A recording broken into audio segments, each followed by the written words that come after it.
So let's go to Brussels now, where these talks are taking place, and join Kevin Ozebek. Kevin, welcome to the show. What are you hearing about the latest on these talks?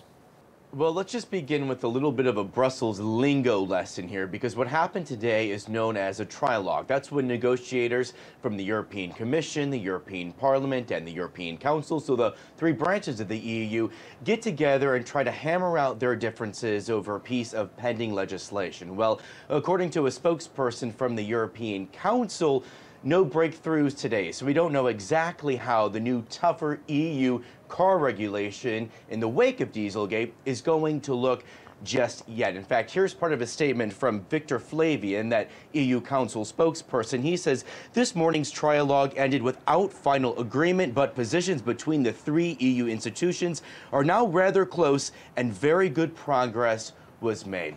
1 month from now, so in December, there's going to be another so-called trialogue over this. And according to Victor Flavian, he says he thinks there could be finally some breakthroughs at that meeting. He says the goal is to have this all done before the start of the new year. Okay, Kevin, so how could all of this affect car makers in Europe?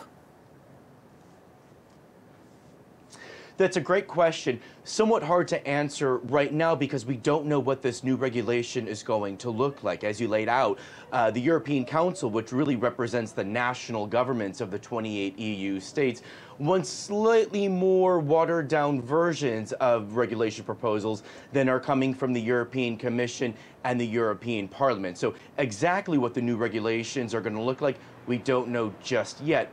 But if the European Council gets its way, that could be interpreted as some good news for European car makers, and that's because they won't have to abide by stricter rules. Of course, Dieselgate has very heavily hit Volkswagen. Reportedly, over the past 2 years since this scandal all erupted and broke, they've had to pay billions, tens of billions of euros in legal settlements, as well as part of car buyback programs. So you can really see why they would want this to all be finalized, because they want to know what exactly they're going to have to be dealing with when it comes to the new regulation.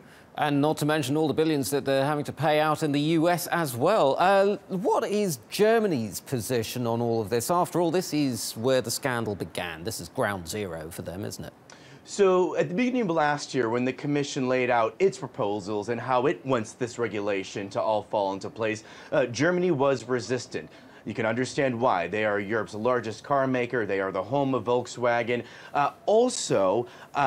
If this all is going to work into place, like these new regulations likely will, it will be the EU member states that will have to pay and fund for these new regulations. In other words, they will have to oversee and pay for the new emissions testings that will be conducted. With Volkswagen being based in Germany, with Germany the site, the home of so much car manufacturing, the German national government's going to have to pay for a lot of this, so this will be pennies out of their pockets. Also, of course, this was a little bit of brand prestige as well, being Volkswagen such a strong German name. So Germany did resist a lot of it, but regardless of Germany or German resistance, some type of tougher new regulation is going to be set in stone regardless here, because the EU is really animate at pushing this through. Kevin, one final question, and we're running out of time, but Germany, of course, is going through a major political transition, or potential transition. How could that affect these talks? Well, it looks unlikely that any coalition breakdown in Germany will have any impact in terms of the negotiations going on here in Brussels. Like I said, they're nearing the end here. According to the European Council, end is sight. They think they're really close in getting all of the sides on agreement here. Right. So if they can get this done and negotiated by the end of the year, this will be a done deal pretty soon. Thank you so much. We are out of time. Kevin Ozebek in Brussels. Thank you.